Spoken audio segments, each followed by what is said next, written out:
నేను కోరిన స్థలం ఇది అని సియోను గురించి ప్రభు సాక్ష్యం ఇస్తాడు. కనుక దేవుని మందిరానికి రావాలి. ఆమెను చెప్పండి అందరూ గట్టిగా. ఆ మధ్య ఎవరో ఏసన్న గారిని ఇలా అడిగారంట. ఏసన్న గారండి, దేవుడు చర్చిలోనే ఉంటాడా, ఇళ్ళ దగ్గర ఉండడా అని అడిగారంట. అప్పుడు ఏసన్న గారు అన్నారు, అమ్మా ఆయన ఎక్కడైనా ఉంటాడు. ఎక్కడ ఇద్దరు ముగ్గురు కూడి ప్రార్థన చేసుకుంటారో వారి మధ్యలో ప్రభు ఉంటాడు. ఆయన నామమును జ్ఞాపకార్థంగా ఉంచు ప్రతి స్థలములోనికి ఆయన దిగివచ్చి ఆశీర్వదిస్తాడని ఉందమ్మా, ఆయన ఎక్కడైనా ఉంటాడు అని అన్న చెప్పారంట. ఆమెనిందంట, మరి ఇంట్లోనే ఉన్నప్పుడు దేవుడు చర్చికి ఎందుకు రావాలి అనిందంట. అది కూడా నిజమే కదండి. అన్నీ చెప్పాడు కదా ఎక్కడైనా ఉంటాడు అని.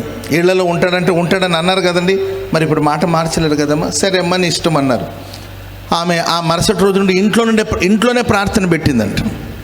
ఇంట్లోనే కూర్చొని ఆ మంతటా ఆమె ప్రార్థన చేసుకోవడం ప్రారంభించింది. అది ఆదివారం పూట. తన భర్త లారీ డ్రైవర్ అంట. భర్త లారీ డ్రైవర్. ఆయన డ్యూటీ కోసం వెళ్ళి ఆదివారమే డ్యూటీ దిగాడు పాపం. ఇంటికి వచ్చేసరికి ఈమె పాప తలకు పోసుకొని పెద్ద ముసుకేసుకొని పాప ప్రార్థనలో కూర్చొని ఉంది.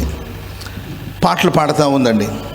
ఆయనకి వెర్రి కోపం వచ్చింది. చర్చికి ఏదో పోతున్నామంటే ఇంట్లోనే చర్చిని చేసావా అని చెప్పి చిరాకు పడ్డాడు. వెంటనే అనుకుంటే సైతాన్గాడిలాగా వచ్చాడు అని ఆయన తిడుతుంది. ప్రార్థన మానరు, తిట్లు మానరు కొంతమంది. ఏంటండి ప్రార్థన చేస్తూనే ఉందండి, ఆయన నోటికి వచ్చినట్టు తిడుతుంది. సరే ప్రార్థన చేస్తే చేసుకున్నావు కానీ స్నానాన్ని కొంచెం నీళ్లు పెట్టమని భర్త అడిగాడంట. వెంటనే సైతాన్ శోధన, అసలు ప్రార్థన చేసుకోకుండా ఇలా చేశాడని అడావుడికి వెళ్ళి, ఇది చాలా అంటే అన్నున్న రోజుల్లో జరిగింది. దైవజనులు రేసన్ గారు చెప్పే సంగతులు ఇవి. అడావుడికి వెళ్ళి బాత్రూంలో ప్రభు వేడివేడిగా నీళ్లు పెట్టి చన్నీళ్ళు పెట్టడం మర్చిపోయి వచ్చిందంట. వాళ్ళు ఆయన కూడా పాప ఆవేశపరుడు. ఆవేశం ఎక్కువ, ఆలోచన తక్కువ. వాటర్ ఎట్టుందో చూసుకోవాలి కదండి. చూసుకోకుండా ఏం చేశాడంటే ఆ వేడివేడి నీళ్ళు తీసి నెత్తి మీద పోసుకున్నాడు. అసలే బట్టబుర్ర ఆయనకి పాపం. 4 వెంట్రుకలు ఉంటుంది. ఈ వేడి నీళ్ళకి అది కూడా రాలిపోయింది. తల కాలిందని బాధ లేదు కానీ జుట్టు రాలిందని ఆయనకి బాధ వేసి ఉంటుంది. ఈ వచ్చి మరలా మోకాళ్ళ మీద కూర్చొని ప్రార్థన చేసుకుంటుంది. ఆయన ఆ వేడి నీళ్ళు తీసుకొచ్చి ఈమె నెత్తి మీద పడేసాడు. అప్పుడు లేచి అక్కడ నుండి పరిగెత్తి దేవుని మందిరానికి వచ్చి, అయ్యా ఏసన్న గారండి నేను సాచుకుని చెప్పుకుంటానండి అనిందంట.